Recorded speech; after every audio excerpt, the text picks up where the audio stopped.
प्यारे बच्चों, आप सभी का हमारे चैनल पे बहुत बहुत स्वागत है। दोस्तों, आज के इस वीडियो के माध्यम से क्लास 10th के बच्चों के लिए इंग्लिश का 2024 बोर्ड परीक्षा के लिए न्यू वायरल मॉडल पेपर लेकर के आ चुके हैं। और बच्चों, मैं आप सभी को इस पूरे वीडियोस के माध्यम से इस पूरे वायरल मॉडल पेपर का A to Z solution provide करने वाला हूं।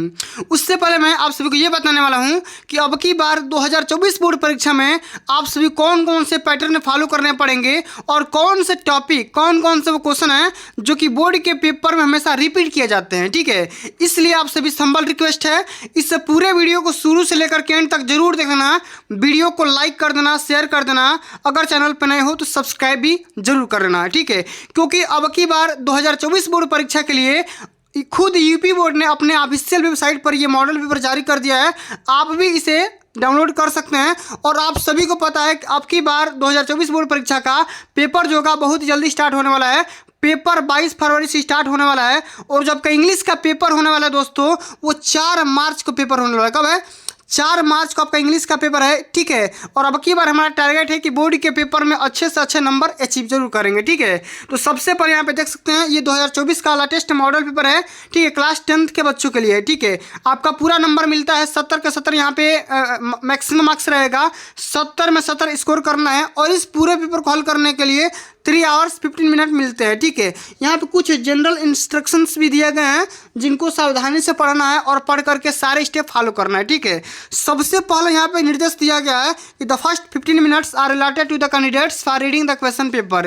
यानी कि शुरुआती में जो 15 मिनट मिलेंगे आपको क्वेश्चन पेपर पढ़ना है। ठीक है, ऑल क्वेश्चंस आर कंपलसरी। सभी क्वेश्चन को ध्यान से पढ़ना है और सभी क्वेश्चन अटेम्प्ट करना है, एक भी क्वेश्चन को छोड़ना नहीं है। ठीक है, this question paper is divided into 2 parts, part A and part B. ठीक है, ये जो क्वेश्चन पेपर होगा दोस्तों 2 पार्ट में डिवाइड किया जाएगा, पार्ट ए में और पार्ट बी में। ठीक है, और पार्ट ए का जो सेक्शन रहेगा एमसीक्यू टाइप का रहेगा जो कि 20 प्रश्न पूछे जाएंगे, और पार्ट बी में 50 नंबर के क्वेश्चन रहेंगे जिनको आपको आंसर शीट पे लिखना है। ठीक है, समझ में आ गया ना? तो इतने सारे स्टेप आपको फॉलो करने पड़ेंगे। ठीक है, एक बार मैं आपको 2 मिनट के अंदर मैं सारा स्टेप बता दे रहा हूँ कि पार्ट ए में क्या क्या आएगा और पार्ट बी में कौन कौन से टॉपिक पूछे जाएंगे। सबसे पहले इसका ओवरव्यू समझ लेते हैं, उसके बाद बारीकी से हर एक क्वेश्चन को हल करेंगे। ठीक है, यहाँ पे देखो पार्ट ए में, यहाँ पे देखो सबसे पहले पार्ट ए में आप सभी से 20 MCQ पूछे जाएंगे। ठीक है, क्या पूछे जाएंगे? 20 MCQ पूछे जाएंगे। ठीक है, और जो हमारा पहला से लेकर के तीसरा क्वेश्चन रहेगा इस पैसेज पे आधारित होगा, बेस होगा, सब कुछ बताऊंगा। ठीक है, सबसे पहले आप यहाँ पे क्वेश्चन का पैटर्न देख लो। ठीक है, इस पैसेज को पढ़ करके आपको 3 क्वेश्चन हल करने होंगे। ठीक है, उसके बाद यहाँ पे आ जाता है, ठीक है, ग्रामर का क्वेश्चन। ठीक है, कि आई विल होगा, क्वेंट होगा कि हैड होगा। ठीक है, इस पूरे सेक्शन को पढ़ करके हल करना है। ठीक है, आगे समझ लेते हैं जो क्वेश्चन नंबर 6 है, रीअरेंज करने के लिए आता है। बोर्ड के पेपर में 1 नंबर का क्वेश्चन रीअरेंज करने के लिए पक्का आएगा। ठीक है, तो रीअरेंज टॉपिक को कंप्लीट तैयार करके जाना है, इसे छोड़ना नहीं है। ठीक है, चलो आगे देख लेते हैं कि मिस स्पेल्ट वर्ड खोजने के लिए हमेशा आता है 4 ऑप्शन दिए रहेंगे, मिस स्पेल्ट वर्ड खोजना है। ठीक है, यहाँ पे कुछ यहाँ पे प्रीपोजिशन वगैरह भी दिए रहेंगे। ठीक है, फिलिंग द ब्लैंक्स के माध्यम से आपको करना होगा। ठीक है, और जो 9 से लेकर के 10वां नंबर जो क्वेश्चन होगा, ठीक है, एक यहाँ पे आपको पैसेज दिया जाएगा जो कि आपके सिलेबस में होगा। ठीक है, तो सिलेबस में जो कि आपके किताब में होगा, उसी किताब में से कहीं एक पैसेज उठा दिया जाएगा और उसी से एक क्वेश्चन पुटअप कर दिया जाएगा। ठीक है, चलो 11 से लेकर के 13 नंबर जो क्वेश्चन आएंगे, ठीक है दोस्तों, ये आएंगे आप सभी के सिलेबस से ही आएंगे। ठीक है, प्रोज से आ जाएंगे या पोएट्री से आ जाएंगे या सप्लीमेंट्री से आ जाएंगे, कहीं से क्वेश्चन आ सकते हैं। ठीक है, और जो 14 से लेकर के 15 तक ठीक उसी प्रकार आप सभी के बुक से स्टेंजा पूछा जाएगा। ठीक है, और इसी स्टेंजा में से 2 क्वेश्चन करना होगा, एक 14 नंबर और एक 15 नंबर। ठीक है, समझ में आ गया ना? सब कुछ बताऊंगा, डिटेल में इसका आंसर भी बताऊंगा, आप लोग वीडियो में एंड तक बने रहिएगा। ठीक है, चलो 16 से लेकर के 20 तक जो भी क्वेश्चन आएंगे, ठीक है, यहाँ पे देखो आपके सिलेबस से 2 क्वेश्चन आएंगे 16 से लेकर के 20 तक, 16, 17, 18, 19 और 20। ठीक है, इतने सारे क्वेश्चन आप सभी के प्रोज, पोएट्री, सप्लीमेंट्री, ठीक है, किताब से पूछे जाएंगे। ठीक है, तो ये तो हो गया आप सभी का पार्ट ए का सेक्शन। ठीक है, पार्ट ए में 20 MCQ आएंगे और कहाँ से आएंगे सब कुछ मैंने बता रखा है। ठीक है, चलो अब थोड़ा पार्ट बी में समझ लेते हैं। तो पार्ट बी का जो पहला क्वेश्चन आएगा दोस्तों, रीडिंग से आएगा, फिर राइटिंग से आएगा। ठीक है, सब कुछ बताऊंगा। तो रीडिंग में यहाँ पे एक पैसेज दिया जाएगा। ठीक है, और रीडिंग में जो आपका पैसेज दिया जाएगा इसी पूरे पैसेज को पढ़ना है और पढ़ करके यहाँ पे कुछ तमाम प्रकार के आंसर को यहाँ पे क्वेश्चन को आंसर करना है, ठीक है, जो कि कुल मिलाकर के 7 नंबर यहाँ से मिलने वाले हैं, ठीक है। सबसे पहले पेपर का पैटर्न समझ लो, क्योंकि बच्चों को यही दिक्कत होता है कि पेपर का पैटर्न समझते नहीं है और वहाँ जाते हैं तो बड़ी गलतियाँ कर बैठते हैं, ठीक है। चलिए अगला हमारा सेक्शन होगा राइटिंग का। राइटिंग में यहाँ पे देखो पत्र आएगा या यहाँ पे लेटर आएगा, दोनों में से किसी को करना है, यहाँ पे 4 नंबर मिल जाएगा यहाँ से, ठीक है। चलिए आगे हम बात कर लेते हैं। यहाँ पे देखो एक रिपोर्ट तैयार करना होता है, रिपोर्ट भी जो कि 80 से लेकर के 100 शब्द के अंदर तैयार करना है। यहाँ पे आपको हिंट भी दिया जाएगा कि किस टॉपिक पे, किस हिंट पे आपको टॉपिक बना करके लिखना है, हेडिंग बना करके लिखना है, ठीक है, समझ गए ना। चलिए अब आगे बात कर लेते हैं ग्रामर। ग्रामर जो कि इंपॉर्टेंट रोल प्ले करता है, बोर्ड के पेपर में हर साल आएगा, ठीक है। आप मान के चलो कि 14 नंबर का ग्रामर पूछा जाएगा। देखो यहाँ पे 2 4 6 और यहाँ पे 4, यानी कि 10 नंबर का क्वेश्चन आएगा, ठीक है। कभी कभी बढ़ा के भी दे देता है, तो कभी 10 नंबर का आएगा, कभी कभी 14 नंबर के भी क्वेश्चन पुटअप कर सकते हैं, ठीक है। तो इसमें होता क्या ग्रामर में, ठीक है, इसमें एक्टिव टू पैसिव चेंज करना होता है, ठीक है। साथ में पैसिव वॉइस से एक्टिव वॉइस में चेंज करना होता है, या एक्टिव से पैसिव में चेंज करने के लिए बोल देगा, या पंक्चुएट करने के लिए बोल सकता है, ठीक है। और अंत में आपका जो 4 नंबर का आता है वो ट्रांसलेट करने के लिए आता है, ठीक है। यहाँ पे एक छोटा सा पैसेज दे दिया जाएगा और इस पूरे पैसेज को आपको इंग्लिश में ट्रांसलेट करना होगा, ठीक है। तो इस बात को ध्यान में रखना है। ट्रांसलेशन आपको आनी चाहिए, आपको अभी से लग जाइए क्योंकि टाइम बहुत कम बचा हुआ है, ठीक है। और अंत में दोस्तों आपसे भी सब पूछा जाएगा लिटरेचर से क्वेश्चन, ठीक है। तो लिटरेचर में जो भी आप पढ़े होंगे आप बना करके भी लिख सकते हैं, कोई दिक्कत की बात नहीं है, ठीक है। तो इतना सारा प्रोसेस आपको फॉलो करने पड़ेंगे। अब चलिए दोस्तों मैं आप सभी को एक एक क्वेश्चन के माध्यम से आपको हूबहू करा देता हूँ, ठीक है, कि आप सभी को कौन कौन से क्वेश्चन जो आने वाले हैं इस पूरे पैसेज को, इस पूरे वायरल मॉडल पेपर को तैयार करके चले जाओ। क्योंकि अगर आप इस पूरे वायरल मॉडल पेपर को तैयार करके चले जाते हो तो 4 मार्च के जो भी आपका पेपर होने वाला इंग्लिश का, उसमें आप 70% या 80% इसी में से आपका आने वाला है, ठीक है, इससे बाहर नहीं आएगा, ठीक है। चलो सबसे जो पहला क्वेश्चन यहाँ पे पूछा गया है कि read the following passage carefully and choose the correct option to answer the question that follow. सबसे पहले करना क्या है, इस पूरे पैसेज को ध्यान से पढ़ना है और ध्यान से पढ़ करके 1 से लेकर के 3 तक जो भी क्वेश्चन दिए गए हैं उसके आंसर आपको ऑप्शन के माध्यम से देना है, ठीक है। चलिए पढ़ते हैं कि this is a great lesson for all of us to learn that in all matters the two extreme are alike, ठीक है। The extreme positive and the extreme negative are always similar.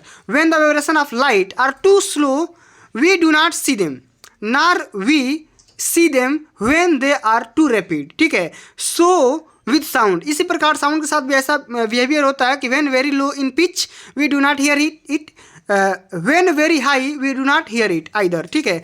Of like nature is the difference between resistance and non-resistance. One man does not resist because he is weak, lazy and cannot bear, ठीक है, and the other man knows that he cannot strike at irreversible blow if he likes, yet he not only does not strike but bless his enemies. The weak who shows non-resistance is oppressed while the stronger one commits and sin if he effort resistance. तो यहाँ पे देखो एक छोटे से passage के माध्यम से आपको बता रहा है कि एक बड़ा सा पैसेज हो सकता है सीखने के लिए हमारे लिए, ठीक है। यानी कि हर सिक्के का 2 पहलू होते हैं, उसका पॉजिटिव भी टर्म हो सकता है, निगेटिव भी टर्म हो सकता है, लेकिन कहीं कहीं देखा जाता है कि दोनों आपस में सेम होते हैं, ठीक है। यहाँ पे एक एग्जांपल दिया है लाइट के माध्यम से या साउंड के माध्यम से कि जब लाइट का वाइब्रेशन जब ज़्यादा होगा तो हम उसे किसी वस्तु को देख नहीं पाएंगे, कम भी होगा तो देख नहीं पाएंगे, ठीक है। अब यहाँ पे क्वेश्चन पे आते हैं डायरेक्ट कि क्वेश्चन क्या बोला जा रहा है कि we are unable to hear a sound if, किसी भी साउंड को आप कब सुन नहीं सकते हैं, जब उसका पिच ज़्यादा हो जाएगा तब, चाहे ज़्यादा कम हो जाएगा तब, ठीक है। तो both A and B option इसका सही होगा, ठीक है। डी ऑप्शन यहाँ पे बिल्कुल राइट आंसर हो जाएगा, ठीक है। चलिए आगे बढ़ जाते हैं। अगला हमारा क्वेश्चन पूछा गया कि the true extreme are alike means, यहाँ पे 2 किसी भी चीज़ का, किसी भी पॉइंट के 2 जो पहलू होते हैं उसका मतलब क्या होगा, ठीक है। तो एक्सट्रीम पॉजिटिव होगा, ठीक है, और एक्सट्रीम निगेटिव होगा, दोनों सिचुएशन में रिजल्ट उसका सेम होंगे। We get almost the same result in both situations, यानी कि हम कभी कभी क्या करते हैं, दोनों सिचुएशंस में रिजल्ट एकदम सेम पाते हैं, ठीक है। चलिए आगे देखते हैं। अगला हमारा क्वेश्चन पूछा गया कि विच words in the passage is opposite of slow, यानी कि स्लो का अपोजिट वर्ड क्या होगा, ठीक है। रजिस्ट, रैपिड, लेजी या स्ट्राइक। तो स्लो मतलब होता है धीमा, स्लो का मतलब क्या होता है धीमा, ठीक है। और धीमा का उल्टा क्या होगा, तेज होगा, तेज, और तेज को हम इंग्लिश में रैपिड बोलते हैं। ऑप्शन नंबर यहाँ पे बिल्कुल राइट आंसर हो जाएगा, ठीक है। चलो आगे बढ़ते हैं। Choose the correct option to the answer of the following. ठीक है, यहाँ पे देखो बोला जा रहा है कि आई विल गो होगा, कि आई वेंट होगा, कि आई हैड होगा, कि सभी ऑप्शन सत्य होंगे। तो क्या होगा, सभी ऑप्शन यहाँ पे सत्य हो जाएंगे। ठीक है, I will go there with my parents. ठीक है, मैं अपने माता पिता के साथ वहाँ जाऊँगा। ठीक है, समझ आ गया ना। चलिए आगे समझ लेते हैं। If you want to know about new things you are, यानी कि आप किसी भी चीज़ों के बारे में, नई चीज़ों के बारे में आप सीखना चाहते हो, जानना चाहते हो, तो आपको क्या बोला जा सकता है, आपको बोला जा सकता है क्यूरियस। क्यूरियस का मतलब होता है जिज्ञासु। ऐसा बच्चा जो किसी नई चीज़ों के बारे में जानने की इच्छा रखता हो, लालसा रखता हो, उसको हम क्यूरियस बोल सकते हैं। ठीक है, चलिए अगला हमारा क्वेश्चन पूछा गया, रीअरेंज करना है। Loves my to share twice brother his, तो इसको रीअरेंज करेंगे तो my brother loves to share his twice. Option number यहाँ पे तीसरा बिल्कुल राइट आंसर हो जाएगा। ठीक है, चलो आगे हम बढ़ जाते हैं। अगला हमारा क्वेश्चन पूछा गया कि which of the following words is miss spelled, यानी कि ऐसे इसमें से कौन सा ऐसा ऑप्शन है जो कि माने गलती तरीके से लिखा गया है। एबंडेंस, अटेंडेंस, एक्सेप्टेंस या एक्विंटेंस। ठीक है, तो यहाँ पे एबंडेंस की स्पेलिंग जो है गलती लिखी गई है, DANCE होना चाहिए। ठीक है, पहला ही ऑप्शन यहाँ पे सत्य हो जाएगा। ठीक है, चलो आगे बढ़ते हैं। ही जम्प्ड इनटू द वेल, ठीक क्या होगा, इनटू द वेल होगा। ठीक है, उसने कुएं के अंदर, कुएं के अंदर मतलब कुआं चारों ओर से ढका होता है, तो हम यहाँ पे इनटू का इस्तेमाल करेंगे। सेकंड ऑप्शन यहाँ पे बिल्कुल राइट आंसर हो जाएगा। तो जितना क्वेश्चन बता रहा हूँ ना, सारे के सारे क्वेश्चन बोर्ड के पेपर में पुटअप करेंगे। ठीक है, चलिए आगे बढ़ जाते हैं। अगला हमारा क्वेश्चन पूछा गया, read the passage given below, choose the correct option to answer the question that follow. सबसे पहले करना क्या है, इसे पूरे पैसेज को ध्यान से पढ़ना है और पढ़ करके इन दोनों क्वेश्चन को हल करना है। आइए पढ़ते हैं, पढ़ करके समझते हैं और समझ करके क्वेश्चन को हल करते हैं। ठीक है, आई फिनिश्ड माई पोएम, मैंने अपनी कविता को ख़त्म किया। एंड इट वॉज ब्यूटीफुल, कविता बहुत ही सुंदर थी। ठीक है, बहुत ही अच्छा था। ठीक है, it was about a mother duck and a father swan, ये जो कविता थी एक मदर डॉग के बारे में था और फादर स्वान, हंस उसका पिता था। ठीक है, विद 3 बेबीज डकलिंग्स, उसके 3 बच्चे थे, डकलिंग्स थे। Who were bitten to death by the father, माने कि उसके पिता के काटने से उनकी मौत हो चुकी थी। Because they quacked too much, quacked मतलब होता था शोर मचाते थे। ठीक है, luckily mister Kissing took the joke the right way, he read the poem to the class adding his own comments and to several others classes as well. Since then I have been allowed to talk and have not been assigned any extra homework, मैंने किसी को homework extra देने की कोशिश नहीं की। ठीक है, अब यहाँ पे क्वेश्चन हमारा बोल रहा है कि द एनीज पोएम, जो लोग पोएम को पढ़े होंगे उनको पता है कि किस कविता से लिया गया है। कि in the Annie's poem the ducklings and the father swan symbolise, यानी कि डकलिंग्स किसको सिम्बलाइज कर रहा है और फादर किसको सिम्बलाइज कर रहा है, स्वान। ठीक है, इसके बारे में बताना है। ठीक है, तो क्या होगा, तो डकलिंग्स हो जाएंगे चिल्ड्रेन और स्वान क्या हो जाएगा भैया, पेरेंट्स हो जाएंगे। ठीक है, क्या हो जाएंगे, पेरेंट्स हो जाएंगे। ठीक है, उसके माता पिता हो जाएंगे, गार्जियन हो जाएंगे। चलो अगला हमारा क्वेश्चन पूछा गया कि mister Keesing had assigned any extra homework earlier because, माने मिस्टर किसिंग के हिसाब से जो एनी था माने बहुत जल्दी होमवर्क कर लेता था। क्यों, क्यों भाई, क्योंकि वो मैथ में क्या था, पुअर था। ठीक है, इसलिए वो अपना होमवर्क ज़्यादा कर देता था। ठीक है, चलो अगला हमारा क्वेश्चन पूछा गया है कि choose the correct option to answer the following questions. Mandela passed years in jail, Mandela ने कितने सालों तक जेल में अपना टाइम व्यतीत किया था, तो 27 ईयर हो जाएगा। ठीक है, 27 ईयर्स। ठीक है, ऑप्शन नंबर पहला यहाँ पे राइट आंसर हो जाएगा। ठीक है, अगला हमारा क्वेश्चन पूछा गया कि mahseer is a large fresh water fish found in the gorge. ठीक है, पहला ऑप्शन यहाँ पे सत्य हो जाएगा। ठीक है, चलिए आगे समझते हैं। अगला हमारा क्वेश्चन पूछा गया कि the bus conductor was a man, तो बस कंडक्टर जो था एक जॉली मैन था, ईर्ष्यालु व्यक्ति था। ठीक है, ईर्ष्यालु व्यक्ति था। ठीक है, सेकंड ऑप्शन यहाँ पे बिल्कुल राइट आंसर हो जाएगा। ठीक है, चलो आगे बढ़ जाते हैं। अगला हमारा क्वेश्चन पूछा गया कि read the given extract and the choose the correct option to answer the following questions. ठीक है, यहाँ पे एक छोटा सा स्टेंजा दिया गया है, इस स्टेंजा को पढ़ना है और 14 और 15 नंबर क्वेश्चन को हल करना है। ठीक है, आइए समझते हैं। Don't bite your nails Amanda. ठीक है, अमेंडा उसके माता पिता हैं, बोल रहे हैं कि भैया आप अपना नेल को दांत से मत काटो। ठीक है, don't hunch your shoulders Amanda, stop the slouching and sit up straight Amanda, यानी कि उसके माता पिता बोल रहे हैं कि भैया आप सीधे बैठो, सीधे। ठीक है, चलिए अब आगे बढ़ते हैं, क्वेश्चन क्या बोला जा रहा है, क्वेश्चन को ध्यान से समझते हैं कि who is the speaker in the above lines. ठीक है, यानी कि जो भी कविता लिखी गई है इसका स्पीकर इसमें कौन है, तो अमेंडा। मतलब यहाँ पे देखो क्या अमेंडा को तो बात बोला जा रहा है, लेकिन कौन बोल रहे हैं, उसके माता पिता बोल रहे हैं, पेरेंट्स बोल रहे हैं। ठीक है, सेकंड ऑप्शन यहाँ पे बिल्कुल राइट आंसर हो जाएगा। ठीक है, चलिए आगे बढ़ते हैं। अगला हमारा क्वेश्चन पूछा गया है कि the speakers in speakings like this because, माने जो भी वक्ता है, स्पीकर है, वो ऐसा क्यों बोल रहे हैं भाई, क्यों इसलिए बोल रहे हैं कि instructions can make Amanda behave better. जो भी निर्देश दिए जा रहे हैं वो ऐसा इसलिए बोला जा रहा है कि अमेंडा के बिहेवियर में कुछ अच्छा हो सके। ठीक है, अच्छा हो सके। चलिए आगे बढ़ते हैं। अगला हमारा क्वेश्चन पूछा गया है choose the correct option to the answer the following questions.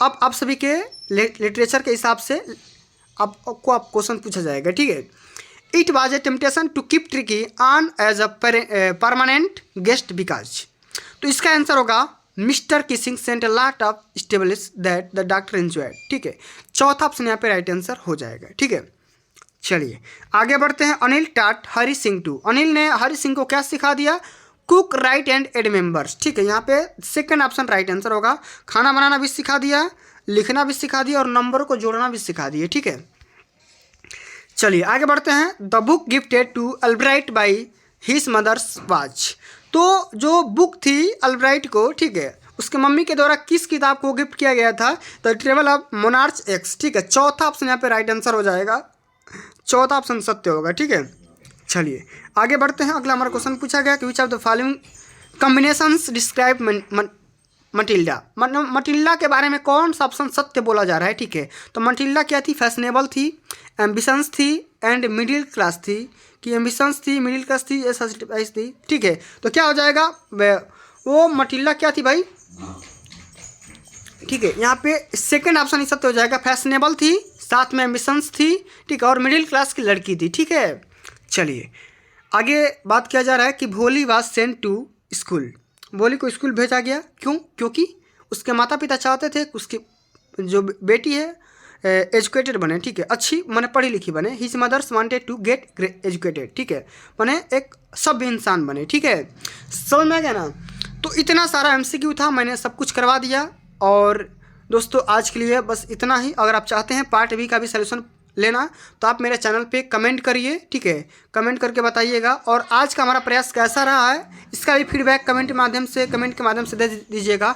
और आज का प्रयास अच्छा लगा होगा, हेल्पफुल लगा होगा तो वीडियो को लाइक कर देना, शेयर कर देना, और आप अभी तक मेरे चैनल पर नए हो तो सब्सक्राइब भी कर देना। जल्दी मिलते हैं अगली वीडियो में, तब तक के लिए जय हिंद, जय भारत, वंदे मातरम।